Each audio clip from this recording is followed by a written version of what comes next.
வணக்கம். ஜெம் செய்திகளுக்காக நான் உங்கள் குணா. இந்திய நேரப்படி காலை 8:30 மணி செய்திகள். முதலில் ஜெம் தலைப்பு செய்திகளை காணலாம்.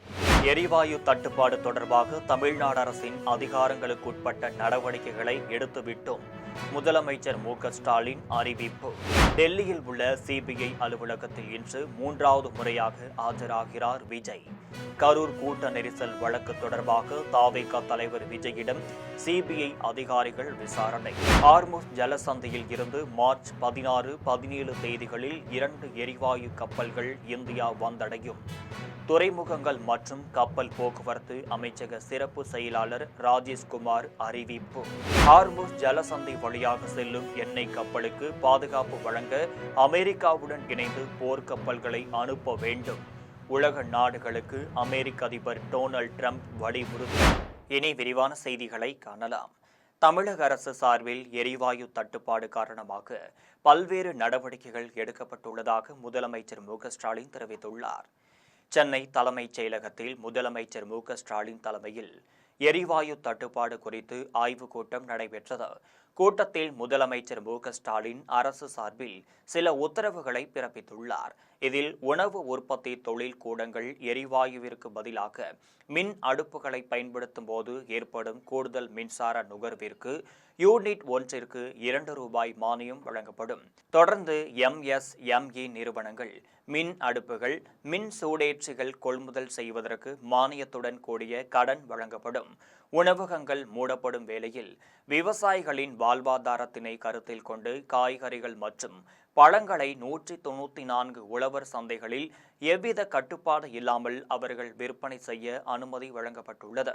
இந்த மாத பொது விநியோக திட்டத்திற்கு கூடுதலாக 3228 கிலோ லிட்டர் மண்ணெண்ணெய் குடும்ப அட்டைதாரர்களுக்கும் வழங்கப்படும் என்பது உள்ளிட்ட பல்வேறு நடவடிக்கைகள் எடுக்கப்பட்டுள்ளது. கரூர் கூட்ட நெரிசல் வழக்கு தொடர்பாக தமிழக வெற்றிக் கழகத்தின் தலைவர் விஜய் 3வது முறையாக இன்று டெல்லியில் உள்ள சிபிஐ அலுவலகத்தில் ஆஜராக உள்ளார். கரூர் வேலுசாமிபுரத்தில் கடந்த ஆண்டு செப்டம்பர் 27ஆம் தேதி தமிழக வெற்றிக் கழகத்தின் தலைவர் விஜய் பங்கேற்ற பிரச்சார பொதுக்கூட்டத்தில் கூட்ட நெரிசல் ஏற்பட்டு 41 பேர் உயிரிழந்துள்ளனர். இந்த நிலையில் இந்த வழக்கு தொடர்பாக தவேக தலைவர் விஜய்க்கு சிபிஐ 2 முறை சம்மன் அனுப்பிய நிலையில் டெல்லியில் உள்ள சிபிஐ அலுவலகத்தில் விஜய் ஆஜராகினார். தொடர்ந்து சிபிஐ மீண்டும் தவேக தலைவர் விஜய்க்கு கடந்த 10ஆம் தேதி டெல்லியில் உள்ள சிபிஐ தலைமை அலுவலகத்தில் விசாரணைக்கு ஆஜராகுமாறு சம்மன் அனுப்பப்பட்டிருந்தது. ஆனால் விஜய் தரப்பில் கட்சி பணிகள் இருப்பதாகவும் டெல்லிக்கு பதிலாக தமிழ்நாட்டில் உள்ள சிபிஐ அலுவலகத்தில் விசாரணை நடத்துமாறும் கேட்டுக் கொள்ளப்பட்டிருந்தது. இதனால் சிபிஐ அதிகாரிகள் விஜயை 15ஆம் தேதி விசாரணைக்கு டெல்லிக்கு வருமாறு சம்மன் அனுப்பினர். இதன்படி சிபிஐ விசாரணைக்காக தவேக தலைவர் விஜய் நேற்று தனி விமானம் மூலம் டெல்லி புறப்பட்டு சென்றார். மேலும் தவேக தலைவர் விஜய் இன்று காலை 11 மணியளவில் டெல்லியில் உள்ள சிபிஐ அலுவலகத்தில் 3வது முறையாக ஆஜராக உள்ளார். ஹார்முஸ் ஜலசந்தியில் இருந்து மார்ச் 16, 17 தேதிகளில் 2 எரிவாயு கப்பல்கள் இந்தியா வந்தடையும் என துறைமுகங்கள் மற்றும் கப்பல் போக்குவரத்து அமைச்சக சிறப்பு செயலாளர் ராஜேஷ்குமார் தெரிவித்துள்ளார். ஈரான் இஸ்ரேல் போர் காரணமாக ஹார்முஸ் ஜலசந்தி மூடப்பட்டது. இதனால் கடுமையாக கச்சா எண்ணெய் மற்றும் எரிவாயு ஏற்றுமதி பாதிக்கப்பட்டுள்ளது.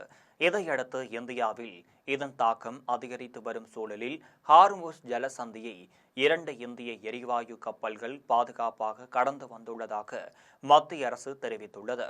இது தொடர்பாக துறைமுகங்கள் மற்றும் கப்பல் போக்குவரத்து அமைச்சக சிறப்பு செயலாளர் ராஜேஷ்குமார் செய்தியாளர்களிடம் பேசியபோது சிவாலிக் கப்பல் மார்ச் 16ஆம் தேதியும் நந்தா தேவி கப்பல் மார்ச் 17ஆம் தேதியும் இந்திய கரையை கடக்கும் என்று தெரிவித்தார். இந்த 2 கப்பலும் மொத்தம் 92,700 மெட்ரிக் டன் LPG எரிவாயு ஏற்றி வருகின்றனர் என்று கூறினார். தொடர்ந்து எரிவாயு தட்டுப்பாடு சூழலில் இந்த 2 எரிவாயு கப்பலின் வருகை இந்திய மக்களுக்கு நிவாரணமாக அமையும் என்று கூறப்படுகிறது. இதையடுத்து பாரசீக வளைகுடா பகுதியில் தற்போது 22 இந்திய கப்பல்களில் உள்ள 611 இந்திய மாலுமிகள் அனைவரும் பாதுகாப்பாக இருப்பதை மத்திய அரசு உறுதிப்படுத்தியுள்ளது. ஹார்முஸ் ஜலசந்தி வழியாக செல்லும் எண்ணெய் கப்பலுக்கு பாதுகாப்பு வழங்க அமெரிக்காவுடன் இணைந்து போர்க்கப்பல்களை அனுப்ப வேண்டும் என உலக நாடுகளுக்கு அமெரிக்க அதிபர் டொனால்ட் ட்ரம்ப் வலியுறுத்தியுள்ளார். அமெரிக்கா மற்றும் இஸ்ரேல் ஆகியவை இணைந்து கூட்டு தாக்குதல் நடத்தியதால் ஈரான் ஹார்முஸ் ஜலசந்தியை மூடுவதாக அறிவித்தது. இதனால் உலகம் முழுவதும் கச்சா எண்ணெய் எரிபொருள் தட்டுப்பாடு அபாயம் ஏற்பட்டுள்ளது. இதனைத் தொடர்ந்து எண்ணெய் கப்பல் ஹார்முஸ் ஜலசந்தியை கடந்து செல்ல பாதுகாப்பு கப்பல்கள் பயன்படுத்தப்படும் என்று அமெரிக்க அதிபர் டொனால்ட் ட்ரம்ப் தெரிவித்தார். இது தொடர்பாக அவர் செய்தியாளர்களிடம் பேசியபோது, கச்சா எண்ணெய் எரிபொருள் தட்டுப்பாட்டால் பாதிக்கப்பட்ட நாடுகள் அமெரிக்காவுடன் இணைந்து ஹார்முஸ் ஜலசந்தியை திறந்து பாதுகாப்பாக எண்ணெய் கப்பல்கள் கடந்து செல்ல போர்க்கப்பல்களை அனுப்பி வையுங்கள் என வலியுறுத்தினார். ஈரானின் இராணுவ திறன் 100% அளிக்கப்பட்டுள்ளது என்றும், இருப்பினும் அவர்களால் 2 ஆளில்லா விமானங்கள் மூலமாகவோ அல்லது குறுகிய தூர ஏவுகணை மூலமாகவோ தாக்குவது மிகவும் எளிமையானது என்று குறிப்பிட்டார். இதனால் பாதிக்கப்பட்ட சீனா, பிரான்ஸ், ஜப்பான், தென்கொரியா, இங்கிலாந்து மற்றும் பிற நாடுகள் அப்பகுதிக்கு கப்பல்களை அனுப்பி அச்சுறுத்தலாக அமையாதவாறு செய்வார்கள் என்று நம்புவதாக குறிப்பிட்டார். பஞ்சாப் மாநில ஆம் ஆத்மி அரசு ஊழலில் மூழ்கியிருப்பதால் அம்மாநில மக்கள் மாற்றத்தை விரும்புவதாக மத்திய உள்துறை அமைச்சர் அமித்ஷா குற்றம் சாட்டியுள்ளார். அடுத்த ஆண்டு தொடக்கத்தில் பஞ்சாப் மாநில சட்டப்பேரவை தேர்தல் நடைபெற உள்ளது. இந்த நிலையில் அந்த மாநிலத்தில் ஆட்சி செய்து வரும் ஆம் ஆத்மி, காங்கிரஸ், பாஜக உள்ளிட்ட அனைத்து கட்சிகளும் தேர்தல் பிரச்சாரத்தை தொடங்கிவிட்டனர். மோகா மாவட்டத்தில் உள்ள ஹில்லி சாக்லான் நகரில் இன்று பாஜக பேரணியும் அதன் முடிவில் பொதுக்கூட்டமும் நடைபெற்றது. அதில் பேசிய ஒன்றிய உள்துறை அமைச்சர் அமித்ஷா, பஞ்சாபில் மாற்றத்தை ஏற்படுத்துவோம் என்றும், ஆட்சிக்கு வந்த ஆம் ஆத்மி என்ன சாதித்து விட்டது என விமர்சித்தார். பஞ்சாப் அரசின் செலவில் தனி விமானத்தில் நாடு முழுவதும் ஆம் ஆத்மி தலைவர் கெஜ்ரிவால் பயணம் செய்து வருவதாகவும் அவர் குற்றம் சாட்டினார். இதுபோன்ற செயல்களுக்கு பஞ்சாப் முதலமைச்சர் பகவந்த் மான் சிங் வெட்கி தலைகுனிய வேண்டும் என அமித்ஷா சாடினார். பஞ்சாப் மாநிலத்தை ஊழல், போதைப் பொருள் குற்றங்களில் ஆம் ஆத்மி அரசு மூழ்கடித்து விட்டதாகவும் அவர் தெரிவித்தார். பட்டுக்கோட்டையில் 20 கோடி ரூபாய் மதிப்பீட்டில் கட்டப்பட்டு 1 மாதத்திற்கு முன்பு துணை முதலமைச்சர் உதயநிதியால் திறந்து வைக்கப்பட்ட பஸ் ஸ்டாண்டில் செம்மண் காரை பெயர்ந்து விழுந்துள்ளது. தஞ்சாவூர் மாவட்டம் பட்டுக்கோட்டை நரியம்பாளையத்தில் 20 கோடி ரூபாய் மதிப்பீட்டில் கட்டப்பட்ட பேருந்து நிலையத்தை பிப்ரவரி மாதம் துணை முதலமைச்சர் உதயநிதி திறந்து வைத்தார். வந்து செல்லும் சாலை வசதி இல்லாத நிலையிலும், கட்டுமானங்கள் முடியாத நிலையிலும் அவசர கதியில் திறக்கப்பட்டதாக குற்றச்சாட்டு எழுந்தது. இந்த நிலையில் பேருந்து நிலையத்தின் மேற்கூரையின் செமெண்ட் காரை திடீரென பெயர்ந்து விழுந்தது அதிர்ச்சியை ஏற்படுத்தியுள்ளது.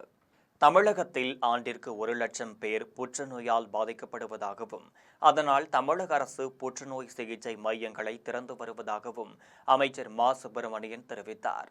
புதுக்கோட்டை அரசு மருத்துவக் கல்லூரியில் 5 கோடியே 36 லட்சம் ரூபாய் செலவில் புற்றுநோய் கதிரியக்க சிகிச்சை கட்டடத்தை அமைச்சர்கள் மா. சுப்பிரமணியன், ரகுபதி, மெய்யநாதன் ஆகியோர் திறந்து வைத்தனர். அதன் பிறகு செய்தியாளர்களிடம் பேசிய மா. சுப்பிரமணியன், தமிழகத்தில் ஆண்டிற்கு 1 லட்சம் பேர் புற்றுநோயால் பாதிக்கப்படுவதாகவும், அதனால்தான் புற்றுநோய் சிகிச்சை மையங்கள் திறக்கப்பட்டு வருவதாகவும் கூறினார். மத்திய அரசின் தவறான கொள்கையால் 50,000 உணவகங்களுக்கு சிக்கல் ஏற்பட்டுள்ளதாக அமைச்சர் சிவசங்கர் குற்றம் சாட்டியுள்ளார். அரியலூரில் 5 புதிய வழித்தடங்களில் பேருந்துகளை போக்குவரத்து துறை அமைச்சர் சிவசங்கர் கொடியசைத்து தொடங்கி வைத்தார். அதன்பின் செய்தியாளர்களிடம் பேசிய அவர், மத்திய அரசின் தவறான வெளியுறவு கொள்கையால்தான் எரிவாயு தட்டுப்பாடு ஏற்பட்டுள்ளதாகவும், இதனால் தமிழ்நாட்டில் 50,000 உணவகங்கள் பாதிக்கப்பட்டுள்ளதாகவும் கூறினார். எரிபொருள் தட்டுப்பாட்டால் கூடுதல் மின்சாரம் எவ்வளவு தேவைப்படும் என்பதை முன்கூட்டியே கணக்கிட்டு கொள்முதல் செய்வதற்கான நடவடிக்கைகள் எடுக்கப்படும் என தெரிவித்தார். புதுக்கோட்டை மாவட்டம் ஆலங்குடியில் நியாய விலை கடையை பிற்படுத்தப்பட்டோர் நலத்துறை அமைச்சர் மெய்யநாதன் திறந்து வைத்தார். ஆலங்குடியில் நியாய விலை கடை திறப்பு விழாவிற்கு வருகை தந்த அமைச்சரை அப்பகுதி மக்கள் ஆரத்தி தட்டுகளை அடுக்கி வைத்து வரவேற்றனர். இதனைத் தொடர்ந்து நிகழ்ச்சிக்கு வந்த அமைச்சருக்கு பெண்கள் ஆரத்தி எடுத்தனர். அப்போது சம்பிரதாய முறைப்படி ஆரத்தி எடுத்த பெண்களுக்கு அமைச்சர் பணம் வழங்கினார். தேர்தல் தேதி அறிவிப்பதற்கு முன்பாகவே தேர்தல் கலாச்சாரம் தொடங்கிவிட்டதாக அப்பகுதி மக்கள் பேசிக் கொண்டனர். அரசு விழாவில் கை குழந்தையுடன் வந்த பழங்குடியின பெண்ணிடம் நலம் விசாரித்த அமைச்சர் காந்தி குழந்தையை கொஞ்சி மகிழ்ந்து பரிசு வழங்கி குழந்தையை வாழ்த்தினார். ராணிப்பேட்டை மாவட்டம் நெமிலியில் பயனாளிகளுக்கு வீடு கட்டுவதற்கான பணியாணை வழங்கும் விழா ஆட்சியர் சந்திரகலா தலைமையில் நடைபெற்றது. விழாவில் அமைச்சர் காந்தி கலந்து கொண்டு 256 பேருக்கு வீடு கட்டுவதற்கான ஆணைகளை வழங்கினார். அப்போது அங்கு கை குழந்தையுடன் வந்த பழங்குடியின பெண்ணிடம் மேடையில் நலம் விசாரித்து குழந்தையை கொஞ்சி மகிழ்ந்த அமைச்சர் காந்தி குழந்தைக்கு பரிசு வழங்கி வாழ்த்தியது அனைவரையும் நெகிழ செய்தது. விழாவில் ஊராட்சி ஒன்றிய தலைவர்கள் வடிவேலு, நிர்மலா, துணைத் தலைவர் புருஷோத்தம்மன், திமுக ஒன்றிய செயலாளர்கள் தமிழ்மணி, மணிவண்ணன், ஒன்றிய துணைச் செயலாளர் முகமது அப்துல் ரஹ்மான் ஆகியோர் கலந்து கொண்டனர். திமுகவின் ஆட்டம் முடிந்துவிட்டது, இனி வரும் காலம் நம்முடைய காலம் என்று முன்னாள் அமைச்சர் காமராஜ் கூறியுள்ளார். திருவாரூர் மாவட்டம் மன்னார்குடியில் நடந்த அதிமுக ஆலோசனைக் கூட்டத்தில் பேசிய அவர், தமிழகத்தில் சட்ட ஒழுங்கு சந்தி சிரிப்பதாகவும் சிறுமிகள் கூட பாலியல் தொந்தரவுக்கு ஆளாகுவதாகவும் குற்றம் சாட்டினார். மேலும் தமிழகத்தில் அதிகரித்துள்ள போதைப் பொருள் நடமாட்டத்தை கட்டுப்படுத்த திமுக அரசு தவறிவிட்டது என்ற முன்னாள் அமைச்சர் காமராஜ், திமுகவின் ஆட்டம் முடிந்துவிட்டது என்றார். வேடநத்தம் மாணவியின் பெற்றோர் கொடுத்த புகாரை வாங்காமல் இருந்தது கொலை குற்றத்திற்கு சமம் என்று குற்றவாளிக்கு தூக்கு தண்டனை வழங்க வேண்டும் என்றும் மதிமுக பொதுச் செயலாளர் வைகோ தெரிவித்துள்ளார். தூத்துக்குடி மாவட்டம் விளாத்திக்குளம் அருகே வேடநத்தத்தில் மர்மமான முறையில் கொல்லப்பட்ட 12ஆம் வகுப்பு மாணவி வீட்டிற்கு சென்ற மதிமுக பொதுச் செயலாளர் வைகோ பெற்றோருக்கு ஆறுதல் தெரிவித்தார். மகள் இறந்த துக்கத்தில் சாப்பிடாமல் இருந்த அந்த மாணவியின் பெற்றோருக்கு பழச்சாறு கொடுத்து குடிக்க வைத்தார். அதன்பின் செய்தியாளர்களிடம் பேசிய வைகோ, மாணவியின் பெற்றோர் புகார் கொடுக்க சென்றபோது குளத்தூர் காவல் நிலைய சிறப்பு உதவி ஆய்வாளர் செல்வராஜ் புகாரை பெற்றுக் கொள்ளாமல் இருந்தது கொலைக்கு சமம் என்றார். குற்றவாளிகளை கைது செய்து தூக்கு தண்டனை வழங்க வேண்டும் என கேட்டுக்கொண்டார். மாணவர்களிடையே போதைப் பொருள் பயன்பாட்டை தடுக்க கன்னியாகுமரி மாவட்ட காவல்துறை சார்பில் தி சாய்ஸ் என்ற விழிப்புணர்வு குறும்படம் வெளியிடப்பட்டது. நாகர்கோவிலில் நடந்த நிகழ்ச்சியில் குமரி மாவட்ட காவல் கண்காணிப்பாளர் ஸ்டாலின் விழிப்புணர்வு குறும்படத்தை வெளியிட்டார். பின்னர் செய்தியாளர்களிடம் பேசிய அவர், நண்பர்களின் வற்புறுத்தல் மற்றும் ஆர்வ கோளாறு காரணமாக ஒருமுறை போதைப் பொருளை பயன்படுத்த தொடங்கும் மாணவர்கள் பின்னர் அதற்கு அடிமையாகி விடுவதாக தெரிவித்தார். போதைக்கு அடிமையான மாணவர்களை கண்டறிந்து அவர்களை அதிலிருந்து மீட்பதற்காக காவல்துறை, உளவியாளர்கள் மற்றும் கல்வியாளர்கள் அடங்கிய பல்துறை வல்லுநர்களுடன் இணைந்து நிமிர் என்ற சிறப்பு குழு செயல்பட்டு வருவதாக தெரிவித்த அவர், இந்த குழு மூலம் கல்லூரிகளில் குறும்படம் திரையிடப்பட்டு மாணவர்களுக்கு உரிய ஆலோசனைகள் வழங்கப்பட உள்ளதாக தெரிவித்தார். சிவகங்கை மாவட்டம் தேவக்கோட்டையில் இஸ்லாமியர்களிடம் நாம் தமிழர் கட்சியின் தலைமை ஒருங்கிணைப்பாளர் சீமான் வாக்கு சேகரித்தார். சட்டமன்ற தேர்தலில் காரைக்குடி தொகுதியில் சீமான் போட்டியிடுகிறார். இந்த நிலையில் தேவக்கோட்டைக்கு வந்த சீமான் பெரிய பள்ளிவாசல் இஸ்லாமியர்களை சந்தித்து வாக்கு சேகரித்தார். அப்போது இஸ்லாமியர்களுக்கான இடஒதுக்கீட்டை 3.5 விழுக்காட்டில் இருந்து 7 விழுக்காடாக உயர்த்த வேண்டும் என்று அவர்கள் வலியுறுத்தினர். நாம் வெளிநாடுகளுக்கு வேலைக்காக செல்லும் நிலையில் வெளி மாநிலத்தவர் நம் மாநிலத்திற்கு வேலைக்கு வந்து ஆக்கிரமித்துக் கொள்வதாக சீமான் கூறினார். விவசாயிகளுக்கு திமுக எந்த திட்டத்தையும் செயல்படுத்தவில்லை என்பதால் திமுகவிற்கு வாக்களிக்கப் போவதில்லை என்று விவசாய சங்க தலைவர் பாண்டியன் தெரிவித்துள்ளார். திருச்சியில் தமிழக அனைத்து விவசாயிகள் சங்கம் சார்பில் ஆலோசனை கூட்டம் நடைபெற்றது. இதில் 38 சங்கங்களில் இருந்து 60 பேர் கலந்து கொண்டனர். இதில் நெல் குவிண்டாலுக்கு 3500 ரூபாய்க்கும் கரும்பு டன்னுக்கு 5000 ரூபாய் குறைந்தபட்ச ஆதரவு விலை நிர்ணயிக்க வேண்டும் என்றும் வலியுறுத்தினர். கூட்டத்திற்கு பின் செய்தியாளர்களிடம் பேசிய பாண்டியன், விவசாயிகளுக்கு எந்த திட்டத்தையும் செயல்படுத்தாத திமுகவிற்கு வாக்களிக்கப் போவதில்லை என்றும் தெரிவித்தார். நாம் தமிழர் கட்சியின் ஒரத்தநாடு தொகுதி செயல் வீரர்கள் கூட்டம் வேட்பாளரும் திரைப்பட இயக்குநருமான திருமுருகன் தலைமையில் நடைபெற்றது. தஞ்சாவூர், திருவோணம், பட்டுக்கோட்டை, திருவையாறு தொகுதி நாம் தமிழர் கட்சி வேட்பாளர்கள் அறிமுக விழா நடைபெற்றது. அப்போது பேசிய நிர்வாகிகள், மொத்த தொகுதிகளில் பாதையை பெண்களுக்கு ஒதுக்கிய ஒரே கட்சி நாம் தமிழர் கட்சி என்று தெரிவித்தனர். ஒரத்தநாடு தொகுதி நாம் தமிழர் கட்சி வேட்பாளர் இயக்குனர் திருமுருகன் பேசும்போது, தான் அடிப்படையில் விவசாயி என்பதால் விவசாயிகளின் வழி தனக்கு தெரியும் என்றார். விழுப்புரத்தில் காதல் பிரச்சனையில் 12ஆம் வகுப்பு பள்ளி மாணவனை கத்தியால் சரமாரியாக வெட்டிய இளைஞரை காவல்துறையினருக்கு பயந்து ரயிலில் விழுந்து உயிர் மாய்த்து கொண்டது பரபரப்பை ஏற்படுத்தியுள்ளது. விழுப்புரம் அருகே சித்தாத்தூர் திருக்கையைச் சேர்ந்தவர் தனஞ்செழியன் அதே ஊரைச் சேர்ந்த 12ஆம் வகுப்பு மாணவனை கத்தியால் சரமாரியாக வெட்டியுள்ளார். இதில் மாணவனின் நடுவிரல் துண்டானதோடு அவரது தலை, முகம் உள்ளிட்ட பல்வேறு இடங்களில் பலத்த காயம் ஏற்பட்டது.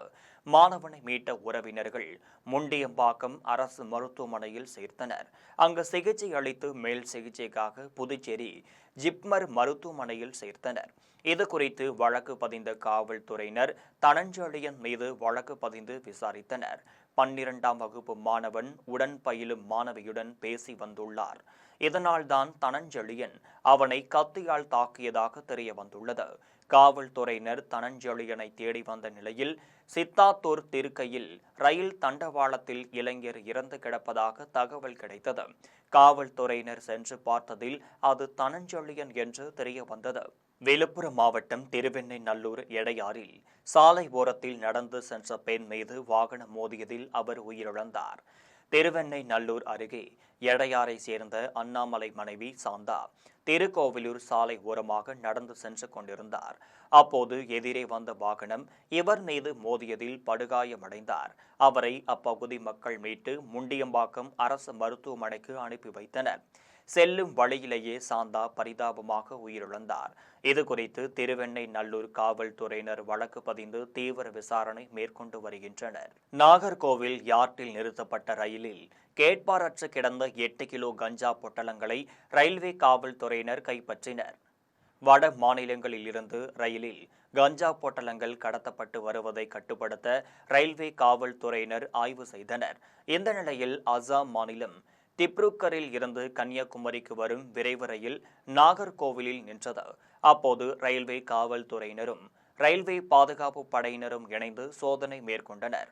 முன்பதிவு செய்யப்படாத பெட்டியில் இருக்கைக்கு கீழே 8 கிலோ கஞ்சா இருப்பதை கண்டறிந்து எடுத்தனர். அதனை கடத்தி வந்தது யார் என்பது குறித்து தீவிர விசாரணை நடத்தி வருகின்றனர். புதுச்சேரியில் காதலிக்க மறுத்த பெண்ணை ஒருதலை காதலன் பெட்ரோல் ஊற்றி கொளுத்திய நிலையில் சிகிச்சை பலனின்றி பெண் பரிதாபமாக உயிரிழந்துள்ளார். புதுச்சேரி நேதாஜி நகரைச் சேர்ந்த சர்மிளாவை ஜோசப் என்பவன் ஒருதலையாக காதலித்து வந்துள்ளான். ஜோசப்பிற்கு ஏற்கனவே திருமணமாக 2 குழந்தைகள் உள்ள நிலையில் தனது மனைவியிடம் இருந்து விவாகரத்து பெற்று தனியாக வாழ்ந்து வந்துள்ளான். இந்த நிலையில் தான் ஜோசப் சர்மிளாவை ஒருதலையாக காதலித்து வந்துள்ளதாக கூறப்படுகிறது. தன்னை காதலிக்கும்படி வற்புறுத்தியதால் ஆத்திரமடைந்த சர்மிளா காவல் நிலையத்தில் புகார் அளித்துள்ளார். இந்த நிலையில் துணிக்கடையில் வேலை செய்துவிட்டு சர்மிளா வீடு திரும்பிய பொழுது அங்கு காத்து நின்ற ஜோசப் அவர் மீது பெட்ரோலை ஊற்றி தீ கொளுத்தி விட்டான். இதில் 85 விழுக்காடு தீ காயமுற்ற சர்மிளாவிற்கு புதுச்சேரி அரசு மருத்துவமனையில் தீவிர சிகிச்சை அளிக்கப்பட்டது. சிகிச்சை பலனின்றி அவர் பரிதாபமாக உயிரிழந்துள்ளார். புதுக்கோட்டையில் இயற்கை விவசாயிகள் உற்பத்தியாளர்கள் சங்கத்தினர் 56 வகை நெல் மணிகளை காட்சிப்படுத்தியுள்ளனர். புதுக்கோட்டையில் இயற்கை விவசாயிகள் உற்பத்தியாளர்கள் சங்கம் சார்பில் ரோஸ் ஆதப்பன் தலைமையில் பாரம்பரிய உணவு திருவிழா நடைபெற்றது. இதில் வேதி உரங்கள் இன்றி முழுவதும் இயற்கை உரங்களை பயன்படுத்தி இயற்கை முறையில் விளைவித்த தானியங்களை காட்சிப்படுத்தியிருந்தனர். கேழ்வரகு, திணை, சோளம், கம்பு, பயறு வகைகள், தங்கச்சம்பா, கொட்டாரஞ்சம்பா, நீலஞ்சம்பா, கருங்குருவை, கருடன் சம்பா, மாப்பிள்ளை சம்பா, சிவன் சம்பா, தூய மல்லி, குடைவாலை, கொத்தமல்லி சம்பா உள்ளிட்ட 56 வகை நெல் மணிகள், குதிரைவாலி ஆகியவற்றை காட்சிப்படுத்தியிருந்தனர். இயற்கை வேளாண்மையில் விளைவித்த அரிசி, பருப்பு, திணை, சோளம், பயறு ஆகியவற்றால் ஆன பண்டங்களை அனைவருக்கும் வழங்கினர். இதனை பெரியவர்கள் முதல் சிறியவர்கள் வரை அனைவரும் உண்டு மகிழ்ந்தனர். கோயம்புத்தூர் தனியார் கல்லூரியில் மாணவர்களின் தொழில் வளர்ச்சி மற்றும் புதிய தொழில்நுட்பங்கள் குறித்து விழிப்புணர்வு குறித்த நிகழ்ச்சி நடைபெற்றது. தனியார் கல்லூரியில் நடைபெற்ற நிகழ்ச்சியில் வருண், ஜோசப், அருண்மணி, கிருஷ்ணன் ஆகியோர் கலந்து கொண்டு மாணவர்களிடம் தொழில் வளர்ச்சி, புதிய வாய்ப்புகள் குறித்து உரையாற்றினர். 24 நிறுவனங்களைச் சேர்ந்த உயர்நிலை மனிதவள நிர்வாகிகள் தங்களது தொழில்துறை அனுபவங்களை மாணவர்களுடன் பகிர்ந்து கொண்டு தொழில் தேர்வு மற்றும் எதிர்கால திட்டமிடல் குறித்து பயனுள்ள வழிகாட்டுதல்களை வழங்கினர். இந்த நிகழ்ச்சியில் 1000க்கும் மேற்பட்ட மாணவர்கள் கலந்து கொண்டு பயனடைந்தனர். திருக்கோவிலூர் தொகுதியில் தீய சக்தி திமுகவை வீழ்த்த ஆளுமை மிக்க ஒருவரை நியமித்து தாமரை சின்னத்தில் போட்டியிட்டு வெற்றி பெறுவோம் என்று பாஜக மாவட்ட தலைவர் வேலு தெரிவித்துள்ளார்.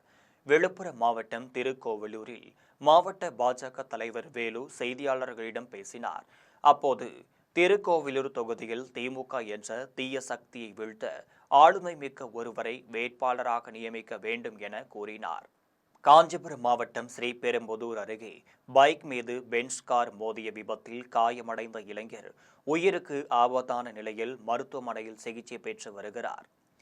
திருவள்ளூர் மாவட்டம் வெள்ளவேடு அடுத்த மேல் மணமேட்டைச் சேர்ந்த பெயிண்டர் ஜெயக்குமாரின் ஒரே மகன் மதன் டிப்ளமோ படிப்பை முடித்து தனியார் தொழிற்சாலையில் வேலை செய்து வந்தார். இவர் இருசக்கர வாகனத்தில் வேலைக்கு சென்று கொண்டிருந்த போது பின்னால் வந்த பென்ஸ் கார் மோதியதில் தலையில் பலத்த காயம் ஏற்பட்டது. அருகில் இருந்தவர்கள் மதனை மீட்டு தண்டலத்தில் உள்ள சவிதா மருத்துவக் கல்லூரி மருத்துவமனையில் சேர்த்தனர். தற்போது அவர் ஐசியூவில் தீவிர சிகிச்சை பெற்று வருகிறார். இதற்கிடையில் விபத்தை ஏற்படுத்தியது சவிதா கல்லூரி மாணவர் என கூறப்படுகிறது. இதனால் குற்றவாளியை கைது செய்ய வலியுறுத்தி உறவினர்கள் கல்லூரி முன்பு தரையில் அமர்ந்து போராட்டத்தில் ஈடுபட்டனர்.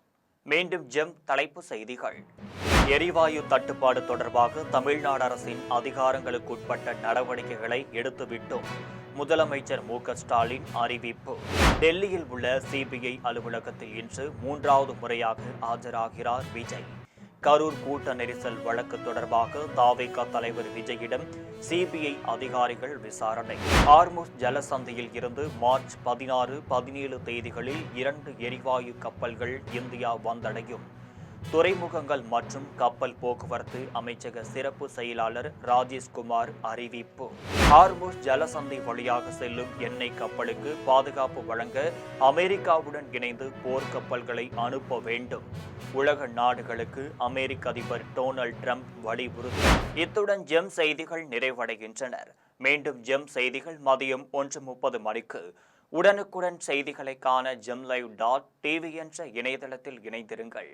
நன்றி, வணக்கம்.